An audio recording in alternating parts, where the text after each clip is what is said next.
നമസ്കാരം. താരസംഘടനയായ അമ്മയിലെ പ്രശ്നങ്ങൾ ഒന്നിനു പിറകെ ഒന്നായി പൊട്ടിത്തെറിയിലേക്ക് നീങ്ങുകയാണ്. നിരപരാധിത്വം തെളിയിക്കാതെ രാജിവെക്കില്ല എന്നുള്ള നിലപാടിലാണ് ശ്വേതാ മേനോൻ. അതേസമയം പുതിയ നേതൃത്വം വരണമെന്ന് മറുവിഭാഗവും ആവശ്യപ്പെടുന്നു.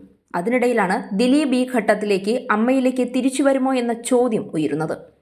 മുൻപ് 2020 സിനിമയടക്കമെടുക്കാൻ തയ്യാറായി സംഘടനയെ സാമ്പത്തികമായി വളരെ സഹായിച്ച വ്യക്തിയാണ് ദിലീപ് എന്ന് നടി മായ വിശ്വനാഥ് ചൂണ്ടിക്കാട്ടുന്നു. മാത്രമല്ല, അമ്മയുമായി ബന്ധപ്പെട്ട നിലവിലെ വിഷയങ്ങളിലും സി ന്യൂസ് മലയാളത്തോട് നടി പ്രതികരിച്ചു. അമ്മ ഒരു പാർട്ടി സംഘടനയല്ല. ആ പാർട്ടിക്കാരും അമ്മയിലെ അംഗങ്ങളല്ല. അവരുടെ ഒരു കാര്യത്തിലും നമ്മൾ പോയി ഇടപെടാറില്ല.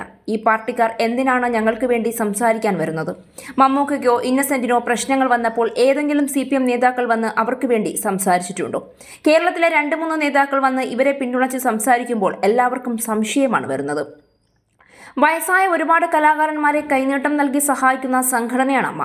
അമ്മ എന്ന ഒരു വീട് ആരുമില്ലാത്ത കലാകാരന്മാർക്ക് വേണ്ടി നിർമ്മിക്കുക എന്നത് ലാലേട്ടനടക്കം ഞങ്ങൾ എല്ലാവരുടെയും സ്വപ്നമാണ്. ഈ പാപമൊക്കെ ഇവർ എവിടെ കൊണ്ടുപോയി വെക്കും? പലരുടെയും കണ്ണീര് കാണുകയാണ്. ഇവരോട് പോരാടാനുള്ള കരുത്ത് അവർക്കില്ല. ആരൊക്കെയോ ഇതിന് പിന്നിൽ നിന്ന് ചരട് വലിക്കുന്നുണ്ട്. സത്യം അറിയാതെയാണ് പലരെയും വലിച്ചു കീറുന്നത്. അമ്മ സംഘടനയ്ക്ക് ഫണ്ടുണ്ടാക്കാൻ ആരും സിനിമയെടുക്കാൻ തയ്യാറാകാത്ത ഘട്ടത്തിൽ ദിലീപേട്ടൻ അന്ന് ധൈര്യത്തോടെ മുന്നോട്ട് വന്നു. അന്ന് 1 കോടി രൂപയാണ് ദിലീപ് കൊടുത്തത്. ലാഭം കിട്ടിയപ്പോൾ 50 ലക്ഷം രൂപ കൂടി ഫണ്ടിലേക്കിട്ടു. അദ്ദേഹത്തിന്റെ കണ്ണീരായിരിക്കാം പ്രശ്നങ്ങൾക്ക് കാരണമെന്ന് അന്ന് തോന്നിയിരുന്നു. അത് എന്റെ അഭിപ്രായമാണ്, വേറെ ആരെങ്കിലും അടിച്ചേൽപ്പിക്കാനില്ല. പക്ഷേ ദിലീപേട്ടൻ ഇനി അമ്മയിലേക്ക് തിരിച്ചു വരില്ല. അത് തനിക്ക് നന്നായിട്ടറിയാം. കാരണം വേദനിച്ചു പോയതാണ്. ഷമ്മി തിലകനെ എന്തിനാണ് അവിടെ നിന്ന് പുറത്താക്കിയത്? കുടുംബത്തിലൊരു പ്രശ്നം വരുമ്പോൾ അവരെ വീട്ടിൽ നിന്നും പുറത്താക്കുകയാണോ ചെയ്യുക? എന്തിനാണ് സുകുമാരനെ അടക്കം എത്രയോ പേരെ പുറത്താക്കിയത്? പക്ഷേ അവരാരും പുറത്തു വന്ന് ഇതുപോലൊരു ഷോ കാണിച്ചിട്ടില്ല. അന്നും അതിനകത്ത് എല്ലാം തീർപ്പാക്കുകയും എല്ലാവരെയും ചേർത്ത് പിടിക്കുകയും ചെയ്തിരുന്നു. ഇന്ന് എന്താണ് നടക്കുന്നത് എന്ന് മനസ്സിലാകുന്നില്ല. ഇതിന് പിന്നിൽ ഒരു അജണ്ടയുണ്ട്. ഒരു പവർ ഗ്രൂപ്പ് പ്രസിഡന്റിന്റെ പിന്നിലുണ്ട്. അല്ലാതെ അവർ ഇങ്ങനെ നിൽക്കില്ല. അതാരാണെന്ന് അറിയും. സംഘടനയിൽ പവർ ഗ്രൂപ്പ് ഇല്ല. അത് ശ്വേതാ മേനോൻ ഉണ്ടാക്കിയതാണ്. ശ്വേതാ മേനോനാണ് പവർ ഗ്രൂപ്പിന്റെ ഹെഡെങ്കിലോ, ശ്വേതാ മേനോനാണ് പവർ ഗ്രൂപ്പിന്റെ ചരട് വലിക്കുന്നതെങ്കിലോ, പവർ ഗ്രൂപ്പ് ഇല്ലെങ്കിൽ സത്യവും നീതിയും ഇല്ലാത്തവർക്ക് പിന്നിൽ ഇത്രയും ആൾക്കാർ വരുമോ? രാജിവെക്കുന്നു എന്ന് പറഞ്ഞ നിലപാടിൽ ഉറച്ചു നിൽക്കാത്തത് എന്തുകൊണ്ടാണ്? അങ്ങനെ ഒരു വ്യക്തി പറയുന്നത് എങ്ങനെ വിശ്വസിക്കും?